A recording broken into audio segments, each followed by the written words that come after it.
let's explore the main toolbar in Google Forms. Notice this large white rectangle up here at the top. That is what I refer to as the main toolbar. It looks completely different from any of the toolbars that you see in Google Sheets or Slides or Docs. The top left over here is where you can still adjust editing or changing the title of your Google form. And this little folder right here allows you to adjust where the Google form is being housed in your Google Drive. If you decide to click this little star, it will now put this form in the starred folder. When you get to the center of your screen, you're going to see 3 tabs. The one here on the left is called Questions. And this is where you can insert, you can adjust, and you can edit any of the questions or the items that you want to show up on Google Form. To the right of it is Responses. So in the summary, just like what it sounds like, it gives you a summary of all of the submissions you have so far.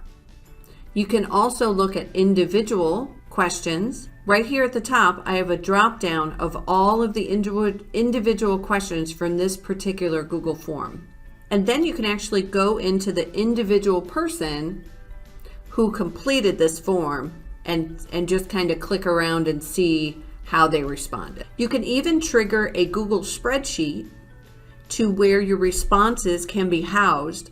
So if you would like to do that, you just click on this little green spreadsheet icon, and it will create a spreadsheet with all of your responses to your form.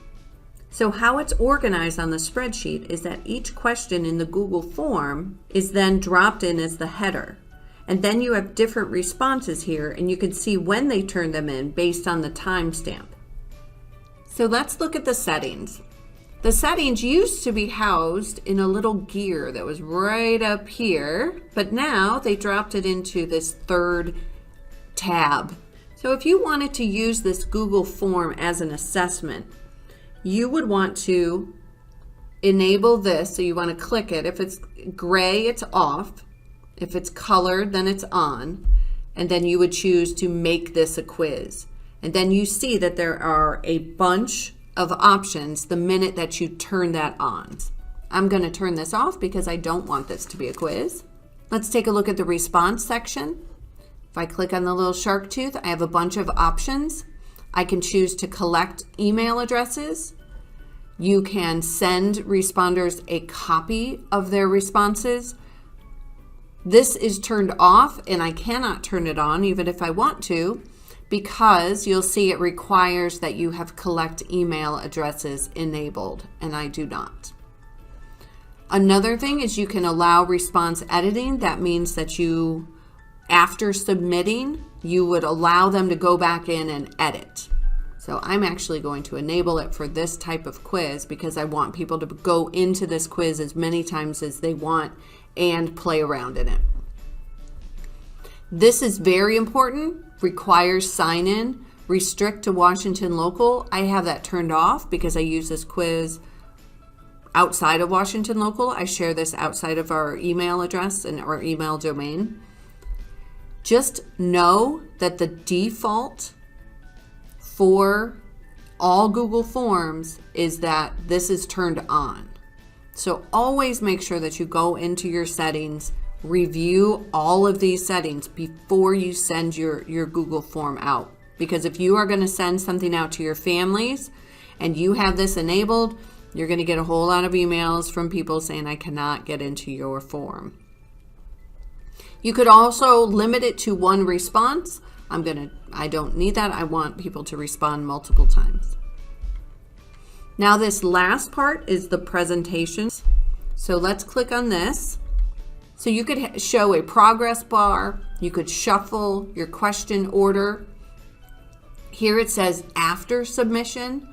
So when you submit a Google form, you'll see a pretty generic confirmation. Thank you for submitting your responses. It's pretty generic, but you can customize your response. So putting a message right here is a great way to remind your students, that they're supposed to go to Google Classroom and look at any missing assignments, or maybe you have a link to an article that you want them to read and summarize. And then view result summary. And this is a big one. This is something that people have been asking for a very long time, and that is to have Google Forms automatically save your responses. The default is that it saves responses. For this particular form, I don't want it to save responses, so I have it turned off. So you'll just have to think of how you are using your Google form. And then lastly are the defaults, and these are just things, certain settings that you have set no matter what for every Google form you ever create. So the first one, if you always want to just by default have every form you create collect email addresses, you would click this. And then if you want to make every question in a Google form required, you would select that. I have both of these turned off because I will make that decision as I'm creating my Google form. All right, so now if we go on over here, we see this puzzle piece, and we love our puzzle pieces, and this is where all of your add-ons are located. This palette right here is how you customize the theme and your text style, and we have another video that will dive into that. This eyeball is so important. This is how you preview your form. You always want to click the eyeball to see what your form is going to look like. So here is this form, and then I could click through and I can select, and then I can make sure that it works. And you always want to preview your form before you send it out to your students and your family. This next one is undo and redo, which are always amazing. All right, and then this final send button. So if you click the big purple send button, you will get options. You can email your form to someone, or you can get a link to your Google form. And you could even shorten the URL if you would like to. And then you just copy it, and then I can paste it right here, and here's the form. You can also embed it into a website. So if you have a website, you can embed. This is the embed code.